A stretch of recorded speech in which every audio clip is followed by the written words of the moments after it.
to our section about content writing for SEO. And now we finally start writing. When we do that, we need to keep in mind readability and tone.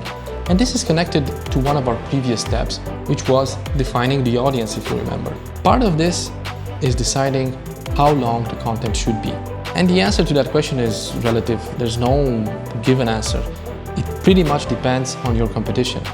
If you want to outrank them, you should try to write a material that is more comprehensive and useful for users. This may also mean it should be longer. So I don't mean just to write longer articles for the sake of writing longer articles. You should aim for your article to be better. It should cover all the angles of the topic. Again, for this part, we can rely on the writing assistant from SEMrush, which will help us decide how long the actual content should be. It will do this based on the average length of the top ranking results for the keywords you have chosen. Although this particular feature will discourage you from writing something that is too long, like it's doing right here in my example, showing me that I have too many words for a given topic, we believe we should not take this into account or should not take it without a grain of salt. In most cases, we don't think a material can be too long for SEO, but sometimes it may be too long for your audience. On the other hand, if an article is too short and it falls beyond this target that you see here, there is a good chance it will not rank high. Somewhere below 300 words, depending on the type of page we're talking about, search engines may mark the page as thin content and not rank it at all. This probably does not apply for all websites. If your website relies on visual content more, like it has a lot of videos or images rather than text, then it's likely that this should not affect you and you can have less than 300 words on it. SEO tools can also provide a calculation of the difficulty of the text based on the words being used. The length of the phrases and the paragraphs will matter as well. You can see it here in the assistant. You have a readability score, which for me now is green, which is good. You can adapt that score while you're writing so that it is suitable for the expected level of your audience. It will change as you write. One important aspect while you're writing is that the text follows a clear structure. The material should start with a main heading, an H1, which is preferably similar or even identical to the URL and the title of your page. The title is that part which is displayed in the tab in your browser window, here. Search engines will appreciate this coherence and the fact that you make it clear what the content is about.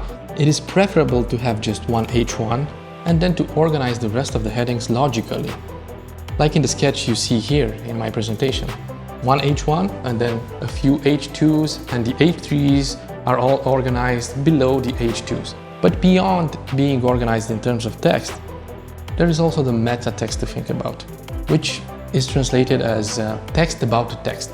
There are many different types of meta text, but the ones we care about here are the meta title, or just title, and the meta description of the page.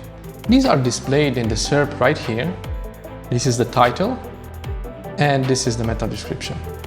You can set them easily in any web builder. For Wix, you just need to go to the Show More button. I'm gonna go to a page, and this one is integrations. I just click Show More, and I just go to SEO, and I find in the SEO section, I find the title, and I can also find the description right here. For WordPress, it may be better to get an SEO plugin. And I'm gonna go to the dashboard and look for one. You can use the acclaimed SEO plugin for this. You can see that more than 5 million users on WordPress actually use it. Other platforms also have SEO tools available for editing meta texts, and there's a wide variety of options. The idea that you need to get about these meta texts is that they are essential, whichever way or plugin you want to use to write them up. A good title can greatly increase the CTR of your page, as people will feel compelled to click on it in the SERP. Having your keywords in the title tag is without any doubt one of the strongest signals for Google.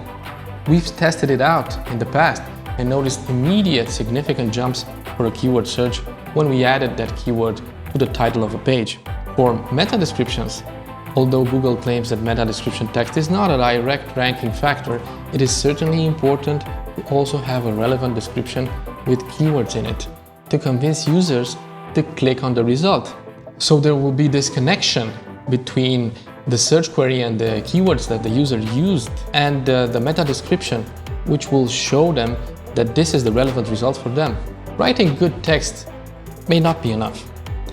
Nowadays, a good material has relevant images and preferably videos that can really enhance the text.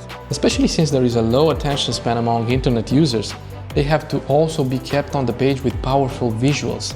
Search engines know this and treat it accordingly by ranking pages with visuals higher. The last thing we tackle in this section is the tone of voice. Some audiences prefer an informal style, like the one you see here pictured on the left. Hey, this is the best tool for you. Others prefer a formal one, like the one you see pictured here on the right. Both styles can work just fine for SEO as long as there is a coherence and you don't switch from one style to the other in the same text, going from formal to informal and backwards.